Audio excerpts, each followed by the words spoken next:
Bonjour tout le monde et bienvenue dans Configurer un serveur d'authentification. C'est la deuxième vidéo sur le thème d'authentification au niveau de FortiGate.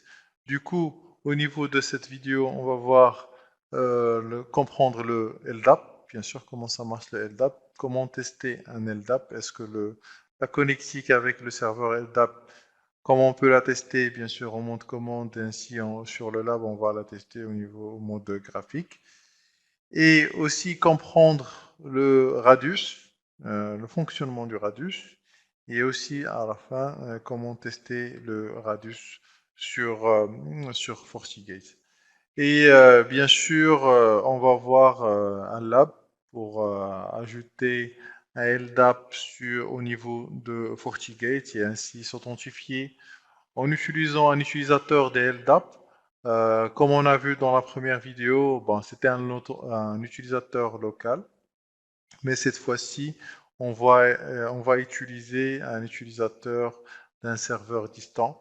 Comme ça, on va faire les deux cas d'utilisateurs. Soit vous avez un AD et vous voulez utiliser les utilisateurs pour bon, s'authentifier, soit pour navigation, soit pour le VPN, soit pour autre chose.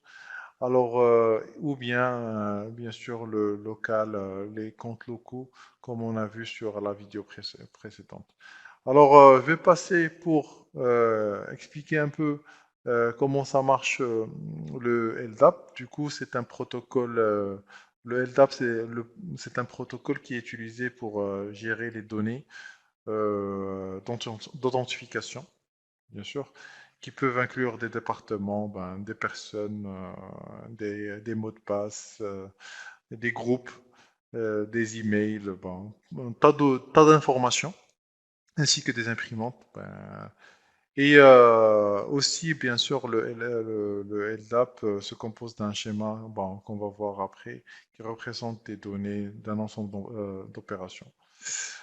Alors, bien sûr, un utilisateur s'il se connecte à partir son FortiGate, il va automatiquement chercher l'information sur un serveur distant pour voir est-ce que l'utilisateur il est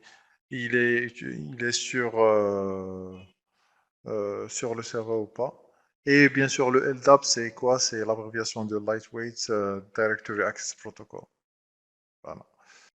Bon, la racine de l'arborescence du répertoire LDAP représente l'organisation elle-même et définie comme un composant de domaine DC. Bien sûr, le domaine component, ça c'est le DC. Ben, le DC, c'est quoi? Ben, généralement, c'est un domaine DNS comme exemple.com. Voilà. Et comme le nom contient bien sûr un point, exemple.com, alors du coup, on va le partager sur DC égale exemple et DC égale à com. Voilà. Et oups, pardon. Et les entrées supplémentaires appelées objets, bien sûr, ça c'est les objets qu'on va avoir sous l'arborescence, peuvent être ajoutés sur les archives en tant que besoin. Bon, bien sûr, on peut ajouter autant d'objets qu'on veut. Ça c'est les livres, bon, les feuilles, et ça c'est les conteneurs, les OE, qu'on peut ajouter, bien sûr. Ça dépend de notre besoin. Voilà. Alors, pour tester, bien sûr, le LDAP en mode commande, bien sûr, on va voir le mode graphique sur le lab. Alors, on fait diagnose, bon, test, authentification serveur, et le nom serveur, et le user et le password. Bien sûr, user et password qui a accès à l'arborescence.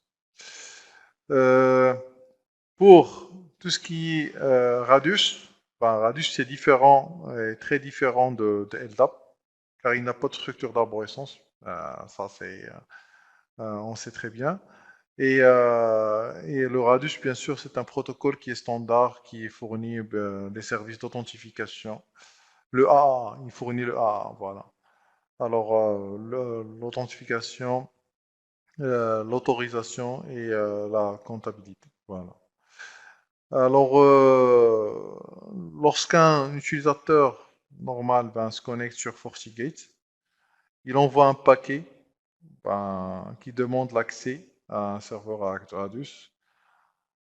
Alors, la réponse du serveur Radius, elle est soit accept, bien sûr, qui accepte, qui est OK, ça veut dire que l'authentification elle a bien passé, ou il rejette, qui signifie l'authentification elle est incorrecte, ou bien sûr, ou access challenge, qui demande, bon, ici signifie que comme quoi le serveur demande un ID, alors un ID de mot de passe secondaire pour soit un jeton, soit un certificat. Bien sûr, il demande une deuxième authentification si on veut dire. Alors, bon, voilà, c'est ça, c'est les trois réponses que le serveur Radius peut faire à un utilisateur s'il fait une demande d'authentification sur, bien sûr, en utilisant un serveur Radius. Alors, pour le test de Radius, vous pouvez voir ici, on a ajouté Radius. Voilà, c'est différent. Alors, on ajoute Radius et le nom de serveur et le login et le mot de passe, bien sûr. Pour ce, voilà, alors le diagnose, test, authentification serveur et le Radius, le nom de serveur, le schéma et l'user et le password par rapport à l'utilisateur. Euh, pardon. Du coup, on a vu tous les modules sur l'authentification distante. Alors, on va partir directement sur le lab pour faire un lab sur le LDAP, ajouter le LDAP, faire l'authentification. Tout ça, on va voir tout ça sur le lab. Je vous dis à tout de suite. Merci. Bon, voilà. Alors, j'ai accédé à mon ESXi pour faire le test. Du coup, je vais accéder à mon AD pour accéder au FortiGate. Alors, je mets en plein écran. Oups. Voilà. Authentifier. Alors, l'authentification locale, comme on a vu, c'est des comptes locaux. Après, je vais partir sur User et Device. Et sur User et Device, il y a LDAP Server. Alors, je clique là-dessus et je fais Create New. Et ici, je vais donner un nom. Alors, add serveur. Et après, son adresse IP. Alors, c'est 192.168. Ça sera 1.100. Et le DC, bon, on va mettre DC égale à alform, DC égale à LAN. Voilà. Comme on a vu sur les slides, DC égale à exemple, virgule DC égale à com. Voilà, c'est exemple.com et nous on a alform.lan. Voilà, alors ici je vais cliquer sur Regular et je vais ajouter, m'authentifier avec le compte admin. Alors, admin, alform, slash, oups,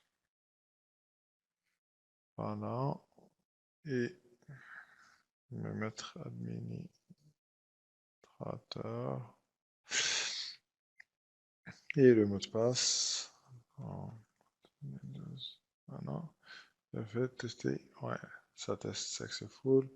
Je fais le browse, ouais, ça browse, ça ramène l'arborescence, ouais, on peut voir ça. Et je vais essayer de tester les credentials de quelqu'un qui est créé, qui s'appelle Sarah. Alors, je vais tester aussi.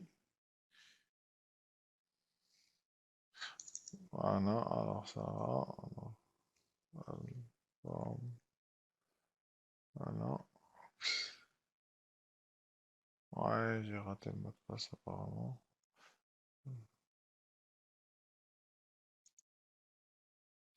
Il y a une erreur. Ouais, le mot de passe, c'est pas le bon. Bon, c'est pas grave. Ce qui est important pour nous, il a pu récupérer l'arborescence. Ça veut dire que c'est une bonne chose. Alors, maintenant, on va essayer de créer des groupes. Non, c'est pas ça, pardon. Alors, delete. Ok, I create. Alors, membre. Maintenant, on va créer des groupes. Bon, un groupe qui va contenir plusieurs utilisateurs. Bon, je supprime ça. Et je vais créer un groupe qui s'appelle AD User. Et je vais ajouter la D. Voilà, alors je vais choisir les utilisateurs qui sont... Bon, je clique bouton droit sur administrateur et je fais select. Et aussi, j'ai un groupe qui s'appelle utilisateur. Ensuite, descend en bas, voilà, bouton droit. Voilà, j'ai ajouté deux groupes, administrateur et utilisateur. Et après, je valide. Bon, ok. Voilà, alors du coup, j'ai un compte, un groupe qui s'appelle add user, et aussi je peux créer un utilisateur à partir du LDAP. Voilà, alors je peux créer un utilisateur à partir de là. Je fais search et j'ajoute et je vais ajouter Sarah. Bouton droit aussi sur Sarah et ça me dit add selected. Voilà, et je fais submit. Comme ça, j'ai créé un compte Sarah à partir du LDAP. Voilà, vous pouvez voir le type ici. Voilà, LDAP local, les comptes locaux qu'on a créés dans la vidéo précédente et aussi le LDAP et aussi ce compte avec double authentification qu'on a utilisé lors de l'authentification. Voilà, alors maintenant, je vais essayer de faire le test avec ce compte-là, avec le compte de Sarah. Alors, je vais partir sur mon client.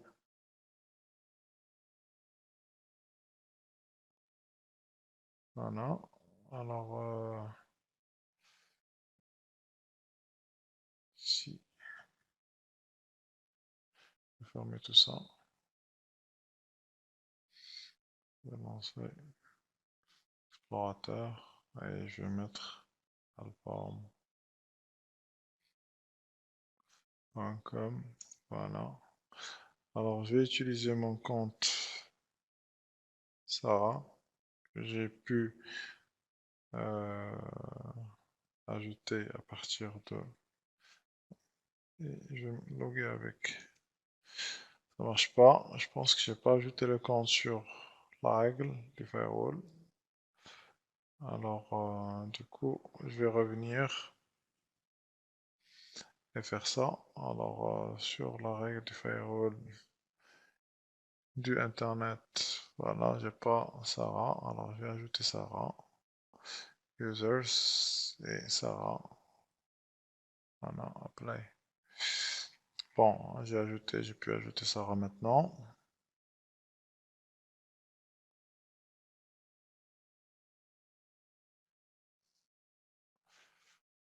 Euh, parce que vers mon client encore. Allez, je vais me loguer avec Sarah maintenant.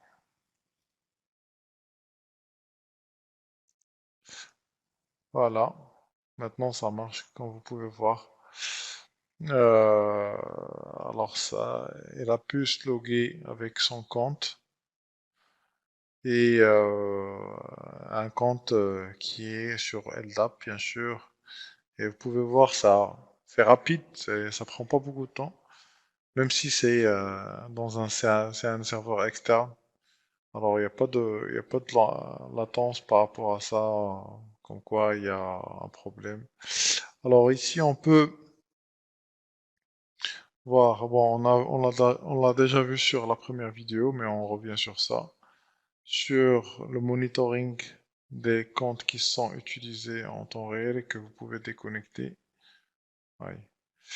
Alors,